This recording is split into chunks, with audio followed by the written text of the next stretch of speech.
So let's talk about the strategy here. So the strategy is that we want to maximize the figure of merit, okay? And the question is, how do we do that? Well, we talk about the Seebeck coefficient. You want a high Seebeck coefficient to begin with. So what people have done in the last few years, the focus has been on reducing thermal conductivity, okay? The most important thing here are your carrier concentration. You want good density of electrons, because at the end of the day, that's what you really care about, electrical currents. So the focus of the last few years, especially with nanotechnology, has been on engineering the lattice properties of these materials, okay? In particular, the objective has been how to reduce thermal conductivity. And for us to answer that question, we really need to understand what happens inside the crystal. So things that happen is that every atom vibrates, okay? Every atom vibrates. And the way those atoms vibrate depends on the neighbors. If all the atoms are identical, all the atoms vibrate very nicely, okay? They all vibrate together at the same frequency. If you introduce atoms of a different type, then vibrations start becoming different, okay? And that's what we call scattering. And we'll talk about here that in more detail. So if you have a high temperature, atoms are going to vibrate more than if you have cold temperature. We also find that light atoms vibrate more than heavy atoms, okay? In the case of crystals, you have a periodic array of atoms. And again, depending on the type of bonding, how atoms vibrate is going to depend on the neighbors. Remember that we are also doping these materials. We are adding boron or phosphorus, and that introduces a material that is dissimilar. And those dopants are going to scatter electrons. So from one perspective, you want the dopants because that will give you a larger concentration of carriers. The disadvantage is that now they're going to be interfering with the way heat gets dissipated or transmitted in this material. So this is a very simplistic description of what happens, but at the end of the day, it's all about vibrations, okay? It's all about vibrations of the atoms in the core. So the strategy is how to reduce the thermal conductivity of materials. And something that people realize very quickly is that if you plot the thermal conductivity of materials as a function of the average atomic mass, what you find is that as the atoms become heavier, the thermal conductivity of the material decreases, okay? These are fairly light atoms, aluminum and nitrogen. This is one of the best thermal conductors that exist. We talk about diamond. It's all about carbon. Diamond is a very good thermal conductor. So materials that are good thermal conductors are usually going to involve light atoms, okay? That's nature. Heavy atoms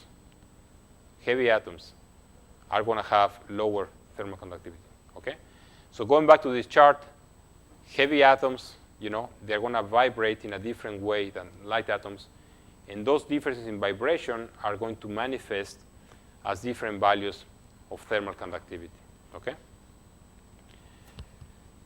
So when we talk about lattice vibrations, we usually refer to them as phonons, okay? So phonon is a concept. A phonon is a concept. Phonon is a concept, but it's a very useful analogy for physicists and mathematicians to analyze vibrations in materials.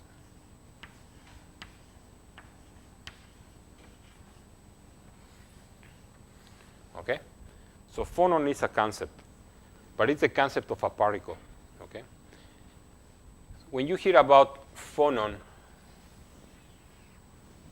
what are the roots of that word? When you say phonon, phonographo, sound, okay? So when you talk about sound, sound gets transmitted through materials because of vibrations. And it is actually these vibrations that carry sound in materials, the ones that are responsible for transmitting heat, okay? And this is where the phonons come into the picture sound and heat get transmitted in materials because of vibrations. And we can use this representation of the phonon to describe how those vibrations behave in materials, okay? So if you know the speed of sound of a material, you can say something about the thermal conductivity, okay? Because it's all about the vibration. There are some experiments where you have a bar, and you hit it on one end, and you have a vibration, so all the atoms are moving together, and then the sound gets propagated. There's a speed of sound in the material, and that speed of sound has to do with the way atoms vibrate. And that's where this concept of phonons comes into the picture. So mathematically, it's a very convenient concept, because now we can talk about particle, quasi-particle type of concepts to describe the vibrations in the system. But what happens is that if you have what we call a point defect, and this point defect could be a foreign atom in the lattice. If you have a vibration in the lattice, every time you find one of these point defects, you're going to have a scattering. And that scattering is going to modify the way these vibrations propagate in the lattice. So heat gets propagated by vibrations, sound gets propagated by vibrations, and every time you introduce these features in the lattice, you're going to modify how those vibrations propagate. And that obviously is going to affect either the lattice thermal conductivity or the speed of sound in the material. Now, I just showed you in the previous plot that as you increase the size of atoms, the thermal conductivity changes. And this is the reason why. If you put heavy atoms that don't move as fast as light atoms, that's really going to modify how this whole lattice vibrates together, okay? So that's part of the strategy for reducing the thermal conductivity of materials. You can introduce these large foreign atoms, and that's going to scatter phonons. And by scattering phonons, you are going to modify the thermal conductivity of the material. So using this approach, people have actually come up with materials that have extremely low thermal conductivity. Just to give you an idea, thermal conductivity values of 1 are very low. 1 watt per meter Kelvin. Okay? Anything close to 1 or below is almost like a glass.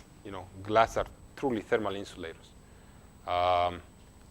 Getting thermal conductivity values less than 1 is really, it's a major achievement. And people have now come up with these materials by design approach, where you can now get thermal conductivity values which are extremely low. So what they do is they do things at different length scales. First, they introduce secondary phases. So they use the composite approach, okay? We talk about composites on Tuesday. They are using exactly the same concept, where now you introduce these second phases, and the presence of these second phases is going to introduce an interface. And that interface is going to behave like a point defect, okay? Except that in the case of the interface, you are going to have several point defects. And those interfaces are going to scatter phonons. So by introducing lots of interfaces at this scale, you are going to scatter a lot of phonons. And by scattering a lot of phonons, you're going to reduce the thermal conductivity of the material, okay? So this is at the smallest scale. You introduce these precipitates, and that's going to scatter phonons. At the next level, you are going to introduce grain boundaries, okay? So grain boundaries behave like a continuous layer of point defects. So grain boundaries are also going to scatter phonons, and that's something that we want to reduce the thermal conductivity of the material. And then on top of that, you can dope the material, so you're going to have these foreign atoms in the lattice at the very, very smallest scale. And every time you have a foreign atom in the lattice, you are going to scatter phonons. So this is, yeah.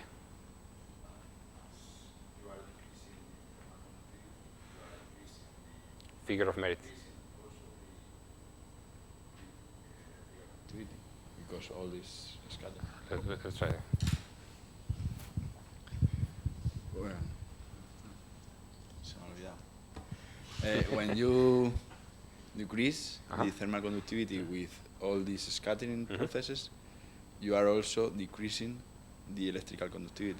Okay, that's a good question, and we're going to talk about this. This is one of the most important questions, because if you are going to scatter phonons, you are also going to scatter electrons. Okay, so these interfaces have to be very special interfaces, and we're going to talk. The next slide talks about. So that's a good question.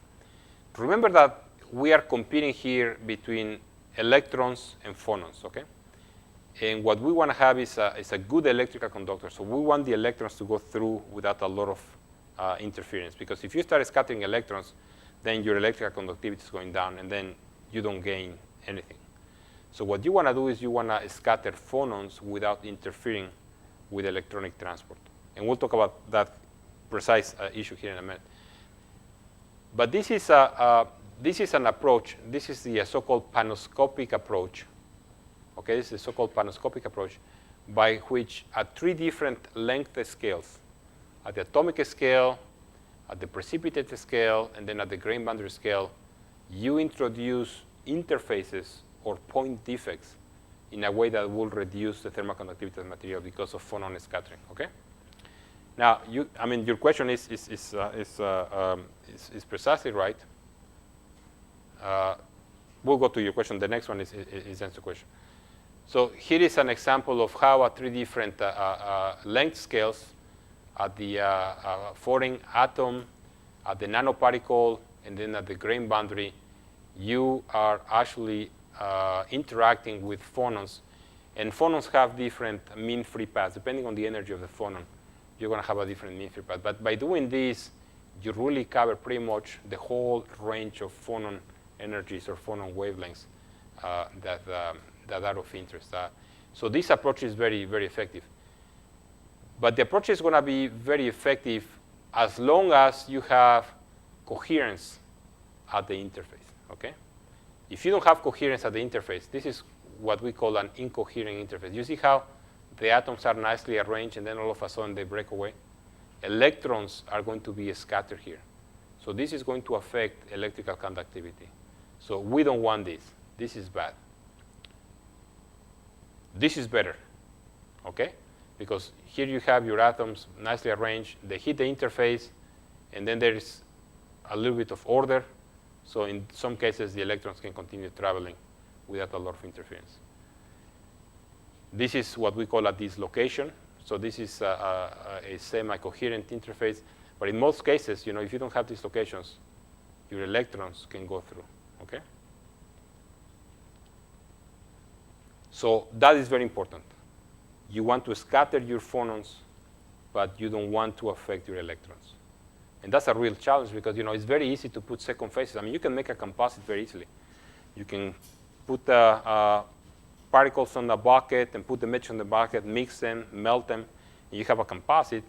But if your interfaces are like this, your thermal conductivity is going to be very low, but your electrical ports are also going to be very low. And we defy that. So being able to engineer materials effectively with coherent interfaces is really the secret for being able to get a good thermoelectric material. That's really the secret. It's what we call interfacial engineering at the smallest level. And then at the end of the day, what we are really looking at are nanoparticles. This is where this whole idea of nanotechnology came about. Because when you start looking at the mean free path of phonons, you are really looking at nanometers. Okay? You are really looking at the length scale where all these processes are controlled by dimensions in the 1 to 100 nanometer area. So this approach has been very, very effective. And the group from this is a group from Northwestern University. They've been able to get some of the best thermoelectric materials. The CT values are getting close to 2 now. And it's because that they were able to do this engineering in a very effective way.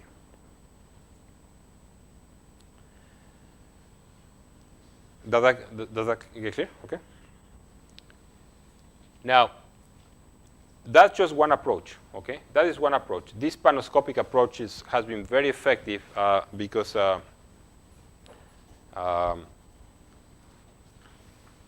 they were able to really take into consideration nanotechnology. But there is another approach And this approach has been very popular. In fact, do you remember the picture I showed you of General Motors with the heat recovery unit? They are using this approach. And this approach is actually very interesting. They came across a class of materials that crystallize in this type of structures. These are fairly complex structures, okay? And if you, and we have here marked with darker pen the unit cells. These unit cells look like cages, jaulas, okay? And there's a lot of empty space inside these cages. So what they said is, what if we take a point defect, could be a single atom. What if we take a single atom and we put it inside these cages, okay? And we want to make sure that that atom that we put inside the cages is different from the atoms that make up the cage. And not only that, what did this plot tell us? That as you make this atom size larger, the thermal conductivity is going to go down.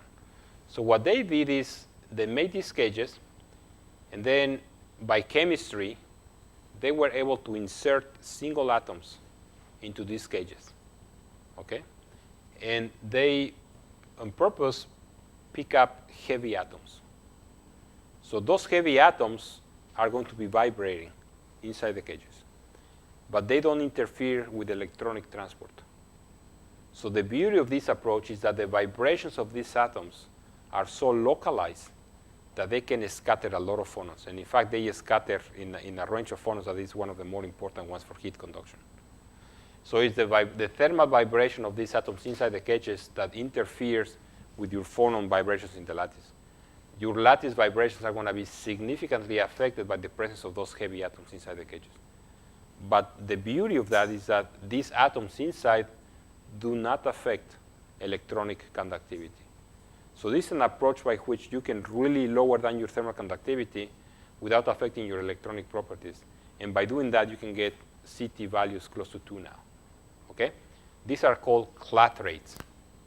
These are called clathrates. And this is a crystallographic structure. There are many materials in nature that show up this structure.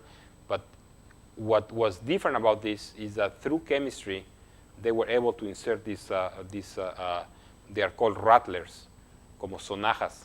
It's como una sonaja. They have these atoms inside the cage that are vibrating, and those vibrations is what affects the thermal conductivity, okay? There's another concept, and this is the one of the scatteridites.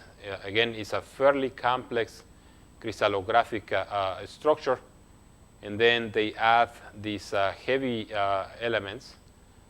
People have used things like iridium, neodymium. These are fairly heavy atoms, and it is the vibration of these atoms that helps scatter a lot of phonons. And by doing that, you can reduce the thermal conductivity. So this is another class of materials, these scatteridites, and they also depend on the presence of these large foreign atoms that vibrate without interfering with the electronic properties of the material. So these are clathrates and scatteridites. Now, when we were working with General Motors, and this is one of the best stories that we've had, this is probably the year 2007, 6, 7, 2008. And we had a major financial crisis in the US. Almost the whole financial system collapsed. It was almost a recession. And General Motors went bankrupt. They declared bankruptcy. So 2009, President Obama comes into office, and the first thing that President Obama does, he makes a decision to invest in GM. Literally, the government takes over GM. And he made that decision because if GM had collapsed, then Ford would have collapsed, and Chrysler would have collapsed. Because all these companies depend on a lot of suppliers for parts, and those suppliers will have collapsed. It would have been a chain reaction. And it's interesting because, if you go to the US, they call President Obama a communist. He's a communist, he's a socialist. The government is taking over private companies and blah, blah, blah. in the capitalistic system, you should let companies collapse and die. But in theory, we can say things about that in capitalism. In reality, what do you tell families who have jobs? And you say, well, according to capitalism, your company collapsed and will let you die. And then it's not just GM, but it's Ford and Chrysler and the suppliers and Vision. And so the president had a very courageous decision, and the government intervened. And again, this was it was a scandal. The government taking over private companies, and the government should not be in the business of doing this. But history has shown that it was the right decision. They saved GM, they saved the auto industry. The auto industry is rebounding. Most of those companies were in the state of Michigan. Michigan was in a pretty bad situation. If they hadn't done that, it would have been catastrophic. So I'm putting this in perspective because right about that time, GM had a group of physicists, and these were solid-state physicists. And these are people who are solving Schrödinger's equation. Okay? That's all they do for a living. They solve Schrödinger's equation. And they try to come up with new materials for thermoelectric applications. So GM had made a commitment to develop a thermoelectric generator to recover waste heat to produce electricity. And obviously, we were working with them, and they were very concerned. They said, well, the economy is not doing well, and they are laying off people. And then they will come back 3 months later and say, the economy is not doing well, and they are laying off people. And they were thinking that they were going to be next. And they were laying off a lot of engineers, people who were in the production line. They were getting rid of engineers. What's remarkable is that GM didn't lay off these physicists. They kept their job all the way. And that was very interesting because, GM is, when you think about scientists and engineers, you will think GM as a company that will protect the engineers before they protect the scientists. If you had gone to Bell Labs would have protected the scientists before protecting the engineers. And you would have thought the opposite with GM. But what happened is they got rid of a lot of engineers. Many engineers lost their jobs. But they kept the physicists. They were so convinced that this was such an important project that they kept the physicists working. And during the crisis, they came to work to our laboratory. And they had made a compound of barium, nickel, gallium, and germanium. And these materials have been designed by computer. So these physicists who were very concerned about their job, they were solving Schrödinger's equation for these compositions. And they thought that they had really come up with a very good thermoelectric. Now, they challenged the chemists at GM, and they told them, can you guys make these materials with this composition? And the chemists said, well, we'll try. And they tried like for 2.5 years, 3 years, and nothing. And every time they tried, they will come to Oak Ridge National Lab and say, can you guys tell us if we have the right material? So we'll do X-ray diffraction. That's the first thing we do. We do X-ray diffraction, and we can do the phase identification. And then we'll take the and if the results were promising, we'll take the material to this scanning transmission electron microscope, okay? And then we'll try to get some pictures. So this is a picture. This is a picture obtained without the scanning transmission electron microscope. We have put false color just so that you can identify these various atoms. So these are barium atoms, okay? These green are either germanium or gallium. And when you get these pictures, these are crystals. So you have to kind of rotate the crystal until you get all the atoms aligned in one direction, okay? So what you see here, these bright dots are columns of atoms. You are orienting your crystal in a way that now you are looking through a tunnel. And all these are little tunnels, so there is a lot of space.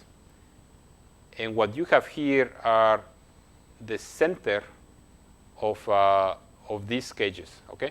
So you take this crystal, and now you kind of rotate it, and now you can see how some atoms get aligned in some direction, and then you get the picture. And our microscope is so powerful that we can go and tell you whether this atom is gallium or germanium or barium or nickel.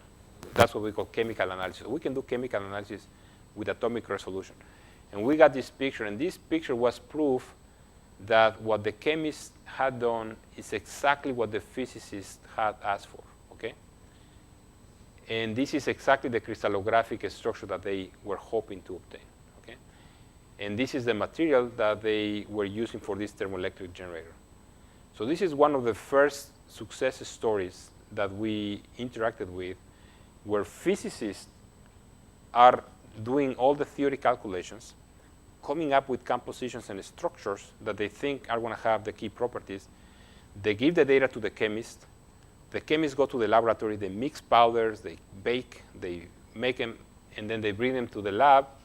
We look at pictures, get X-ray diffraction, and then we verify that indeed what they made is exactly what the people doing the theory were doing.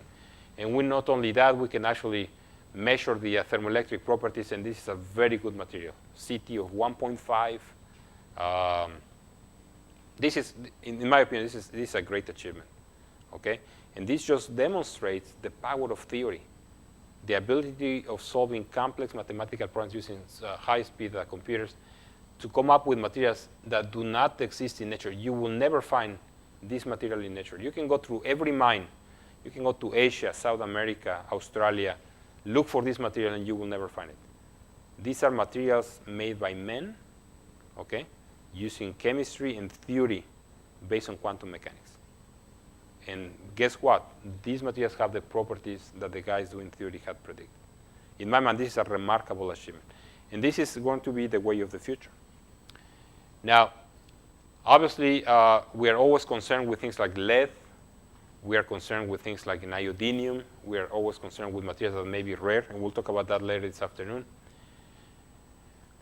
But to answer that question, we started looking at what we call abundant materials, okay, materials that are abundant in nature.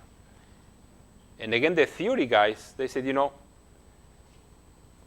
if we could combine these elements, and this should be no surprise to you because, you know, antimony shows up everywhere. Sulfur gets there, selenium, silicon. So they started looking at some of those elements, and you cannot live with those.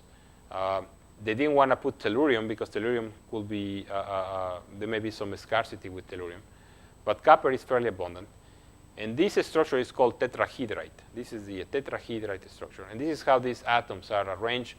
Sulfur, copper. Copper is connected to sulfur, okay? And if you look at this structure in more detail, what you find is that you find two types of copper atoms. One copper is connected with 3 sulfur atoms. And what was interesting about this, and this is what the theory guys did by doing calculations, they found through calculations, phonon calculations, okay? They found that this copper atom vibrated in a fairly wild, unusual way. So, you know, this copper atom vibrates, and there is something unique about that copper atom. If you look at this copper atom, there is an antimony. These copper atoms are here. So there is an antimony here, and there is an antimony here. And the shape of this object, this is what we call electron density, okay? So this tells you how electrons are distributed around these atoms. And this copper atom vibrates this way, okay? This copper atom vibrates this way. And this vibration is driven by the interaction with these antimony atoms. They are not connected, you know. These are connected. This antimony is connected with this sulfur. This antimony is connected with this sulfur. But this antimony interacts with the copper. They are not connected, but somehow the electrons are talking to each other. And that talking produces some fairly unique vibrations in this copper atom. And the theory guys were so intrigued that they said, you know, we should really make this material and see how it behaves, and then try to explain why will they behave the way they do. So what they do is when you talk to the theory guys, what they do is they make an assumption of how the atoms are arranged. So say, okay, this is the starting point. You see your atoms are arranged this way, and then what you do is you do energy calculations. And what you find is whether or not you have the stable energy configuration. If you have the stable energy configuration, that's what you are going to go with. Remember what we talk about nature, always driving towards the minimum energy condition? So what they do here is they calculate the band structure. Remember yesterday we talked about valence band, conduction band? This is exactly what these are the conduction bands. These are the valence bands for this material. And what do we call this? band gap. So this is the band gap in these materials, okay? So we can do this with computers nowadays. You can calculate the bands for these materials. That gives you the density of states. You can know how electrons are distributed in the system. So this is all computer, guys. This is all quantum mechanics, okay? And we have codes today to do all these calculations with a lot of precision. We can do this without any hesitation. So this is the power of quantum mechanics, theory, and high-performance computing. So something that we did, and this was from last year, we were interested in these vibration modes of this copper atom, okay? So that was the objective of this paper. In this paper, we collaborated with a group at Michigan State University. And the goal was to measure some key properties such as heat capacity and thermal conductivity, okay? But the interest of this research was really driven by this wild vibration of the copper. So that was the whole objective of that paper. Can we understand these localized vibration modes? And it's important to understand this because anything that vibrates off phase or that interacts with the vibration of the lattice is going to reduce thermal conductivity. And that's what we want for these thermoelectrics. You want to have a material with low thermal conductivity. So every time you find these localized vibration modes, people get excited because you know that that's going to suppress thermal conductivity, and that's going to be good. So something that we do is we measure heat capacity. In this case, we measure from 350 Kelvin down to like 1 Kelvin, very low temperature. And these open circles are actual measurements of heat capacity. And there is a temperature interval where we have to change the environmental chamber. So we couldn't get data here, but we have what we call high temperature data. These are all these circles. And then we have low temperature data. And again, we go down to 1 Kelvin, okay? Now, the curve in blue corresponds to this equation, okay? And there was a physicist, his last name was Debye, okay? Have you heard about the Debye temperature, okay? So this is the Debye temperature. So Debye came up with this equation, this first part of the equation. And this equation describes the heat capacity for many materials, okay?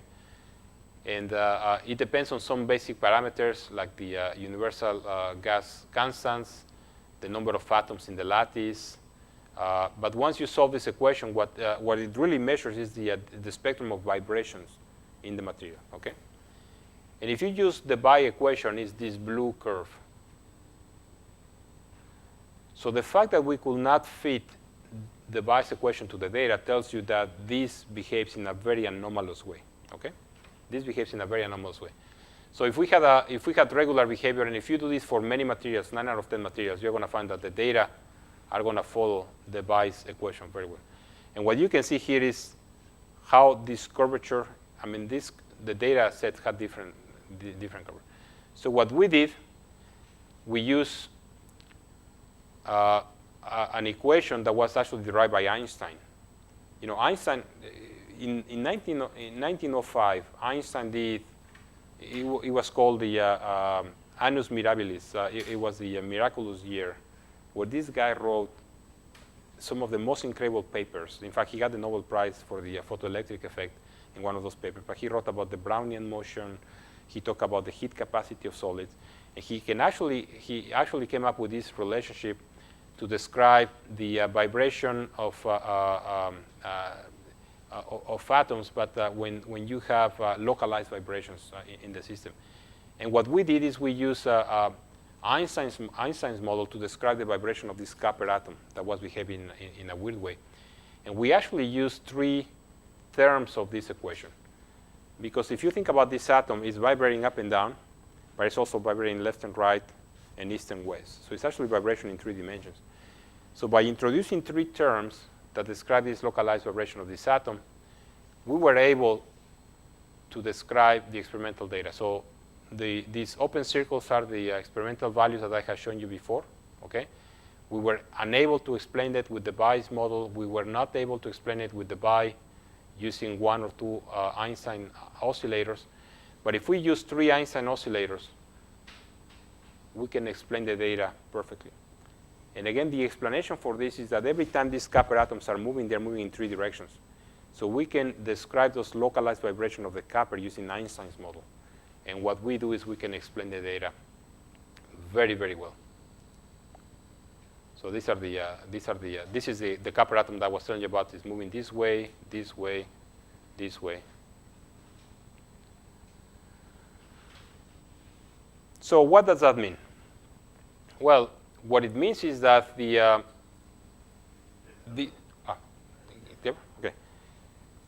Bueno, si quieren, why don't we take a break, okay? And when we come back, we'll continue. And I want to describe we did some experiments using neutrons to validate some of these models of vibration that I was telling you about. So we'll talk about that when we come back.